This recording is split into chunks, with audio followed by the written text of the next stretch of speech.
Part 41 of Don't Say Schwarzenegger. In this part, I'm going to cover the 2018 deposition of a very close friend of Shawn Driz and Christina Schwarzenegger named ALISSA ARNOLD. She was present that night with the party, was dating one of the men I've spoken about in detail, Alex Derville, and she witnessed everything. I'd also like to point out that Alyssa was able to fly under the radar and not be questioned by the police, not be subpoenaed for a deposition, even though she was a star witness.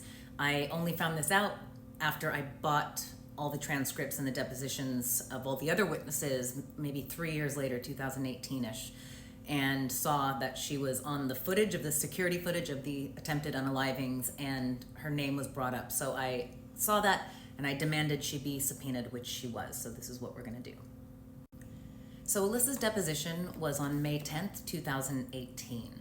And in the beginning of the deposition, we found out immediately that, number one, she had a major attitude about having to give a statement, being a star witness to multiple attempted unalivings. And she just was really ticked off about that, which was interesting. Says a lot about her as a person and her character.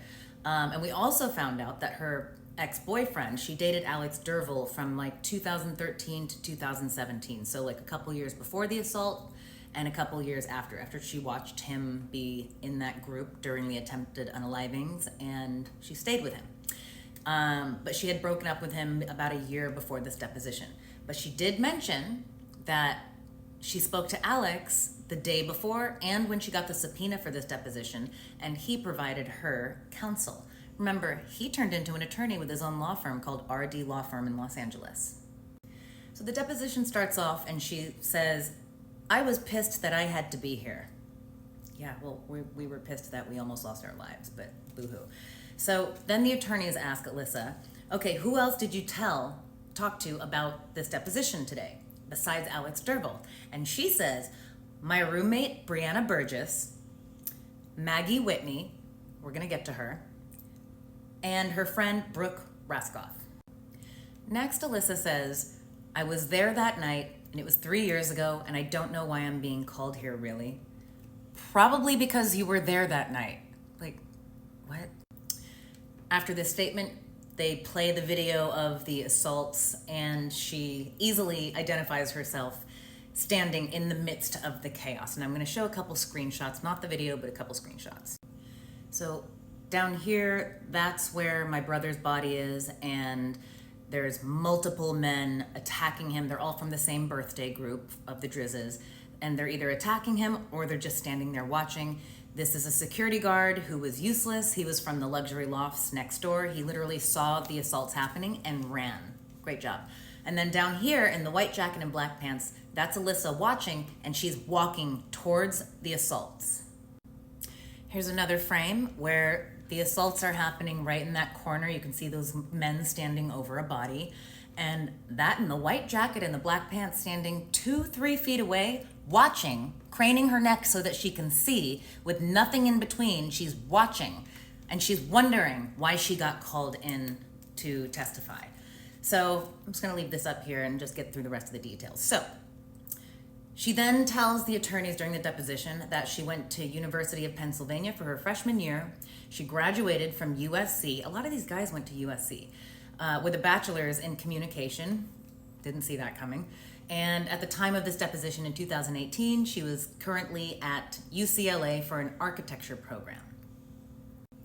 So next, Alyssa is asked what her relationship is with Shawn Driz. And remember, this is 3 years after the assaults, 3 years of information being given to everybody about what happened that night. So nobody can play dumb. When asked about her relationship, she says, friendly to this day, we run in the same social circles. When was the last time you spoke to Shawn? Last Saturday at Coachella. Why did she speak to him? Oh, I said hello to his girlfriend, Christina Schwarzenegger. Now, quick question, who paid for his tickets at Coachella? Most likely Christina, his sugar mama. Tickets there, especially VIP and artist passes, because you know these people don't go general admission, they start in the thousands, and that's not even including water and lodging. Expensive, all that money going to the assailants and not the victims. She was then asked, what was the first part that you saw of the fight? Her response, I remember seeing a scuffle of some sort, just minimizing it. Just awesome. That's great. That's respectful to the victims. Alyssa Arnold then says that she doesn't remember anything because she was drinking heavily, and that she left because her Uber came, so she didn't really see a lot of it. The thing is, we have her on video there for the entirety of the attempted unalivings of my brother and the assaults that were happening to the other plaintiff and the nice guy staff that were trying to intervene on our behalf. The attorneys asked her, so who was in the Uber with you when you left? And she says, I don't believe I was in the Uber with Shawn Driz, but I don't know. I don't remember. You know what that means. Then Alyssa is asked, how many times have you talked to Shawn Driz since the incident? She says 15 times, most of them in person.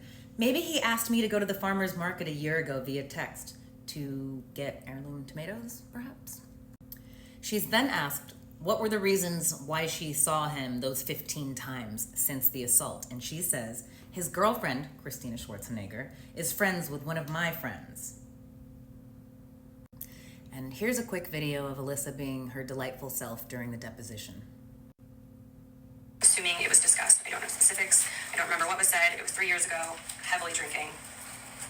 If we could just speed along. I'm missing work for this, so I don't want to keep repeating.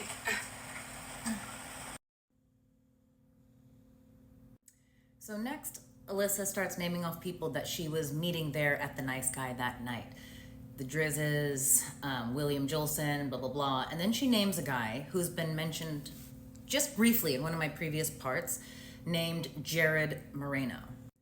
Sorry for the super dark picture, it's all I could find. But JARRAD MORENO, never subpoenaed, never deposed, and he was one of the people in the group. And there's one thing I want to make clear that all of us victims agreed on, and we've said from the get-go, since the first time we walked into the LAPD, all the way 7 years later into the civil trial, that only a small portion of the large group that was actually attacking people were arrested and named. So that's all I'm going to say. Alyssa then said that at the time of the deposition, she was working for an interior design firm called Timothy Corrigan, Inc. She's then asked if she saw a man lying on the ground. I don't recall at any point seeing that. That would be a screenshot from the video of her looking at a man lying on the ground being beaten by her friends. Then she's asked about me. The attorney says at a later date you learned that a woman had been the victim of a beating outside the Nice Guy. Alyssa says someone heard a woman had been involved, but not the subject of a beating. Yeah. She then repeats that statement 2-3 more times and says, a woman was involved, almost as if it's victim blaming, almost as if I wasn't attacked, that I just was part of something. She then goes on to talk about Christina Schwarzenegger and how she found out about everything, even though she was there, that she found out about everything through that social circle. And lastly, her friend Maggie Whitney is brought up again. The attorney says, you referred to Maggie Whitney, but your testimony was that she was possibly present or not. She says, correct. I may have told her to come. You know what that means. Ugh, these people. Okay, thanks everybody. That's about all I can take of Alyssa Arnold today. I could give some more of her deposition, but I might bring that up in a later date. Thank you, and thanks for being so patient while I took a break this last week.